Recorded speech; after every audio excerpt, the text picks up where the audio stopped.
Why do we fall in love with people who hurt us? Why are we drawn again and again into relationships that leave us empty or betrayed? What if the problem isn't our judgment, but something deeper, ancient, instinctive, and almost inescapable? Today we're diving into one of the most uncomfortable yet fascinating ideas in philosophy, that love, what we call true love, might not be a gift, but a trap. A trap carefully crafted by evolution, sealed by biology and sold to us as destiny. Welcome back to the channel. In this episode, we explore how some philosophers, especially Arthur Schopenhauer, saw love not as a fairy tale but as a brutal, unconscious strategy of nature, a survival tool disguised as affection. Prepare yourself. This may challenge everything you believe about romance. In every culture, we are raised on the idea that love is sacred. Books, movies, music, they all say the same thing: follow your heart. But what if your heart doesn't want what you want? Schopenhauer believed love was not about happiness or fulfillment. He thought it was biology's trick, a way to ensure the survival of the species. It's not about you, it's about reproduction. And that's why it hurts. Think about it. The people we fall for often aren't the most logical choices. They're not always kind, stable, or even compatible with our lives. But something about them pulls us in, intensely, irrationally. That pull isn't magic, it's instinct. For Schopenhauer, this pull is the will to life, an invisible force, embedded in nature, that wants only one thing: continuation. Imagine you're walking down the street, and you feel an inexplicable attraction to someone. You don't know them, but something about them seems right. That rightness might just be your unconscious reading their genetics. Evolution favors attraction between people with complementary traits, especially those that improve the survival chances of potential offspring. Schopenhauer wrote that we don't love based on reason, we love based on hidden criteria: bone structure, skin tone, health, fertility. Not beauty in itself, but biological signals, masquerading as beauty. He even said that the more madly in love you are, the more you're being manipulated by nature. Romantic passion is not a sign of depth, it's a sign of how hard nature is working to reproduce itself through you. It's not about love, it's about the next generation. Here's the tragedy: what's good for the species might be terrible for the individual. We might be drawn to people who ignite intense passion, but who are toxic, cruel, or indifferent. Why? Because our instincts aren't optimized for joy, they're optimized for reproduction. Schopenhauer noted that many marriages, once the passion fades, become prisons of mutual dissatisfaction. The instinct that brought two people together disappears after the child is born. Then the illusion breaks. What's left is the reality: two strangers, tied together by a fleeting biological imperative.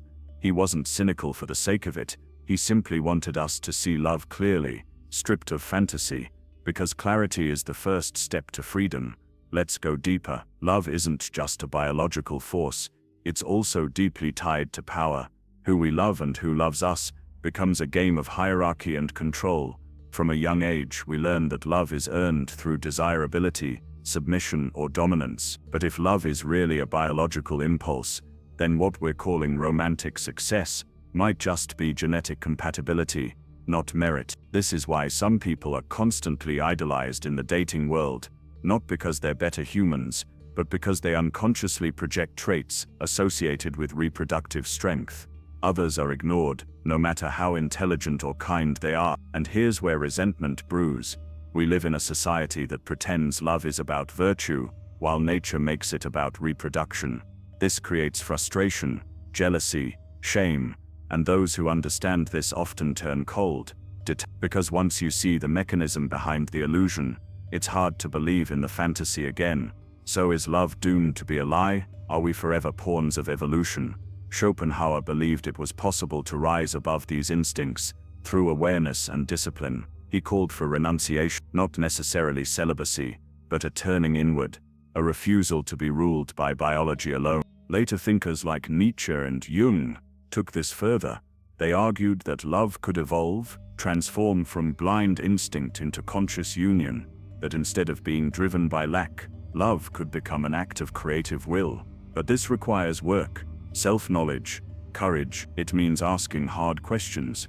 Why am I attracted to this person? What part of me is being satisfied? Is it love, or is it instinct dressed in poetry? Here's the paradox. Even if love begins as illusion, it doesn't have to stay that way. When we become aware of its roots, we can shape it consciously. We can build relationships not on passion alone, but on shared values, mutual respect, and real understanding. Love becomes real when we choose it daily, deliberately, not because we're compelled by instinct, but because we see the other person clearly. Schopenhauer showed us the mask, but that doesn't mean love is a lie. It just means we must learn to love with eyes open. So what do you think? Is love just a beautiful trap? Or can we find something real behind the illusion? Let us know in the comments. If you found this exploration eye-opening, share it with someone who needs to hear it. And remember, philosophy isn't about answers, it's about seeing deeper into the heart, the mind, and even the instincts we never chose. There's something dangerous about desire, not just because it blinds us, but because it reveals us. Think of the people who've hurt you the most, the ones you fell for hardest. Why then? Carl Jung might say because they reflect your unconscious, the parts of yourself you've repressed, your shadow, often emerge through attraction. We're drawn to people who mirror what we lack, or what we've denied within ourselves. The narcissist, the manipulator, the emotionally unavailable. Sometimes they show up not just to break us, but to awaken us. They drag the unconscious into the light. That's why love can be transformative, or catastrophic. In this way, desire becomes a form of self-discovery, but only if we have the courage to ask, what does my attraction say about me? Some of the most profound thinkers believe that suffering in love isn't just misfortune, it's necessary. Rainer Maria Rilke once said, "For one human being to love another, that is perhaps the most difficult of all our tasks." Real love, he believed, requires transformation.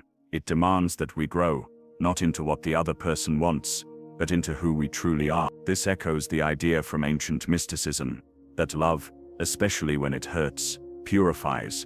In Sufism, the pain of longing is not a flaw, it's a sacred fire that burns away illusion. In Christianity, divine love often begins with heartbreak. And in Buddhism, attachment is the root of suffering. But through mindfulness, even romantic pain becomes a path to enlightenment. So maybe love isn't meant to make us happy, maybe it's meant to break us open. Today, love exists in strange terrain. We live in a hyper-connected world, yet loneliness is epidemic. Dating apps turn attraction into swipes. Profiles promise authenticity, but hide reality. The speed of connection has increased, but so has the emptiness. Why? Because when love becomes commodified, it loses its mystery. The French philosopher Alain Badiou warns against love at first sight. He says true love isn't about the instant spark, it's about the event, a rupture in your life that opens the possibility of transformation through another person. But that kind of love takes time, patience, presence. Our culture is addicted to novelty, not depth. So we find ourselves asking, am I in love with this person, or the idea of them? And am I loving them, or trying to escape myself? Throughout history, thinkers have responded to love's illusion in different ways. Schopenhauer retreated, he saw love as a trap, and chose solitude. Nietzsche warned against idealizing women, or men, saying that illusions lead to weakness, but he also believed in the power of transformation through struggle, including romantic struggle. Simone de Beauvoir, in contrast, argued that love can be a site of mutual freedom, but only when both people transcend possession, when they stop using each other as a mirror, and begin walking side by side as subjects, not objects. Erich Fromm, the psychoanalyst, went further. He said love isn't a feeling, it's an art. It requires discipline, maturity, and self-knowledge. Fromm believed that love is only real when we stop needing the other person to fill our emptiness, when we learn to love from a place of fullness, not hunger. Let's be honest, much of what we call romance is shaped by gender roles and power dynamics, often reinforced by biology. Schopenhauer wrote controversially about women being governed by instinct more than intellect. Modern readers rightly challenge this, but we can still extract a deeper point, that both men and women, under the pressure of biological urges, may make choices not rooted in freedom but compulsion. Today, many men are conditioned to chase, to conquer. Many women are conditioned to select, to secure. These aren't moral failings. They're ancient programs, running silently beneath conscious thought, and they're not immutable, but they are strong. So unless we examine them, unless we become conscious of how biology and culture shape our desire, we may repeat the same love stories over and over, never understanding why. So what's the way forward? Maybe we need a new kind of love, one that begins not in fantasy but in truth. A love where we know our wounds, understand our patterns, communicate with courage, don't seek salvation in another person, but connection, exploration, mutual awakening. In this kind of love, illusion still exists, but we choose it. Like poetry, we know it's not eternal. We don't demand perfection. We build something real, not because biology demands it, but because consciousness creates it. Philosophy won't save your heart from breaking, but it can teach you why it breaks, and what it reveals about the soul. To love is to enter a battlefield between instinct and spirit, between ancient drives and conscious choice. But in that battlefield lies something beautiful, the chance to become someone who loves not from fear, not from need, but from depth. If this resonated with you, let us know in the comments. If it challenged you, even better. That's what philosophy is for. And if you've ever been heartbroken, remember, maybe that pain wasn't a mistake. Maybe it was the beginning of your awakening. We like to think of love as private, intimate, even sacred, but love is also political, structural, shaped by the world we live in, who we're attracted to, who we're allowed to love, even what we expect from love. It's all filtered through the dominant systems around us: capitalism, patriarchy, religion, race. In a capitalist world, love is often reduced to transaction. High-value men, hot women, dating out of your league. Everything becomes a market. Everyone becomes a product. We start asking, what can this person give me? How do I compare? How do I optimize my relationship? And when love becomes optimization, it stops being transformative. It becomes performance, status, a brand. Love in its purest form isn't efficient. It's disruptive. It challenges the system. It doesn't serve it. That's why radical love that crosses boundaries, love that defies roles, love that liberates instead of controls, is a threat, and also a necessity. At the core of love lies an existential contradiction. We want to be fully seen, yet we're terrified of being truly known. We want to merge, yet we cling to individuality. We want intimacy, yet we fear losing ourselves. Søren Kierkegaard captured this paradox beautifully. He believed that romantic love awakens the self, but also exposes the self's weakness. To love is to confront your own limits, your fear of death, your fear of abandonment, your yearning for meaning. For Kierkegaard, despair arises when we define ourselves by someone else, when we say, I am only something if they love me. But the highest form of love, it's not need, it's not sacrifice. It's two people standing side by side, each rooted in their own existence, each choosing again and again to walk together. Love becomes not a refuge from the self, but a mirror for its growth. Most love stories don't end in forever, and that's not a failure, that's life. We're conditioned to believe that a love that ends was a mistake, but that assumes love is only valuable if it lasts. The philosopher Alain de Botton offers a different view. He suggests that every relationship teaches us something essential about our needs, our wounds, our potential. The failure wasn't in the love, it was in believing that love should be easy, that the other person would read our minds, that the highs would last forever. Real love isn't about avoiding pain, it's about choosing connection, even knowing that endings are possible. And maybe that's what makes love beautiful, its fragility. Sometimes what we call love is just escape. Trauma bonds, obsession, codependence. These relationships feel intense, but not in the way of poetry, in the way of withdrawal. We chase the high of connection, not because it's healthy, but because it silences our wounds temporarily. Love becomes a drug, and like any drug, it loses its magic the more we use it to numb ourselves. This is why some people keep returning to the same kind of toxic partner. It's not stupidity, it's not weakness. It's an unconscious craving for familiarity, especially if chaos was what we knew growing up. Breaking free isn't just about moving on, it's about healing the part of you that believes pain is love. Some philosophies take love out of the merely human, into the cosmic. In Advaita Vedanta, Love is the recognition that the other is not truly other. It is the self, reflected. To love is to glimpse non-duality, to see through illusion just for a moment. In Taoism, love flows not by force, but by surrender. You don't possess love, you ride it, like water flows around rock. And in mystical Christianity, the union between two lovers becomes a symbol of divine unity, where eros transforms into agape. From this view, love isn't something that happens to us, it's something we remember, a sacred connection, hidden beneath the noise of ego and fear. And that perhaps is why love matters so much, not because it completes us, but because if we listen closely it awakens. So where does this leave us? Maybe the most dangerous illusion isn't love itself. It's the belief that love should be easy, that it should save us, that it should be perfect.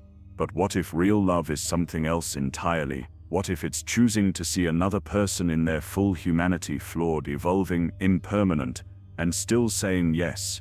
What if it's not about escaping loneliness, but about sharing it?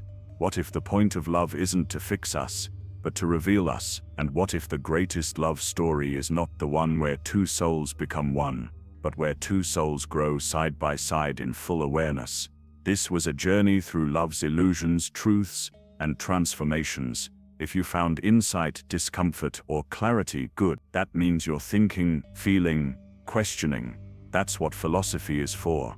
And maybe the next time love knocks on your door, whether in joy or in sorrow, you'll open with a little more awareness and a little less fear. Who are you when you're in love?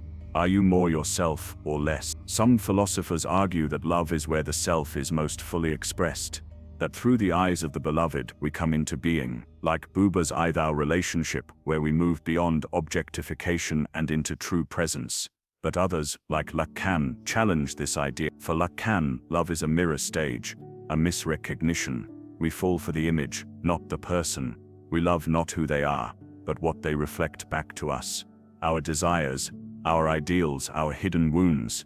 In this sense, love is not about finding the right person. It's about uncovering who you are in the presence of another. And often the self you find is the one you've been avoiding. So love doesn't just build identity, it challenges it. Every love contains a little death, not just metaphorically the la petite mort of desire, the surrender of ego, but literally, to love is to invite loss, to say, I accept that one day this will end, by distance, by change, or by death. The existentialist Martin Heidegger believed that authentic living begins when we confront our mortality, and love perhaps is our most honest confrontation with that truth. You cannot truly love without risking heartbreak, but you also cannot truly live without risking love. It's this dance between joy and impermanence that makes love sacred, not despite its end, but because of it. In a world where everything fades, choosing to love is the boldest act of defiance. The greatest minds didn't just write about love, they mythologized it. In the Symposium, Plato gives us Aristophanes' tale of humans once being whole, split in half by the gods, and forever seeking their other half. It's romantic, but it also assumes we are incomplete without someone else. In Wuthering Heights, love becomes obsession, wild, elemental, destructive. Catherine says, I am Heathcliff, not I love him, I am him. A fusion so intense it erases the boundaries of self. In Anna Karenina, love is passion and punishment. A woman dares to follow her heart, and the world destroys her for it. From Romeo and Juliet to modern cinema, we keep returning to love, not because it's simple but because it reveals the human condition. We want to be chosen, we want to be known, we want to matter. And in love we believe, if only for a moment, that we do. What if love is the most radical thing you can do? In a world built on division by race, by class, by nation, by fear, loving someone deeply, especially across those lines, becomes an act of rebellion. Think of James Baldwin, who said, love takes off the masks that we fear we cannot live without, and know we cannot live within. To love truthfully is to resist cynicism. To love consciously is to defy systems that want us numb, angry, and disconnected. Love doesn't always mean romance. It can mean compassion, friendship, solidarity. It means saying, I will not let the world make me hard. I will not abandon tenderness. I will not stop believing in connection. This kind of love isn't soft, it's revolutionary. With all this complexity, why do we still love? Why do we open ourselves again and again to pain, risk, vulnerability? Because even in its chaos, love answers the deepest human hunger, to be seen, to be mirrored, to be held. It's the child in us reaching out, the soul in us, remembering something ancient, the mortal in us, longing to matter before time runs out. And perhaps the truth is simple: we love because we're alive. We love because it's what we were made for, and we love not in spite of our imperfections, but because of them. So here we are at the end of our journey, or maybe the beginning. Love is not what the movies told us. It's not perfection, possession, or escape.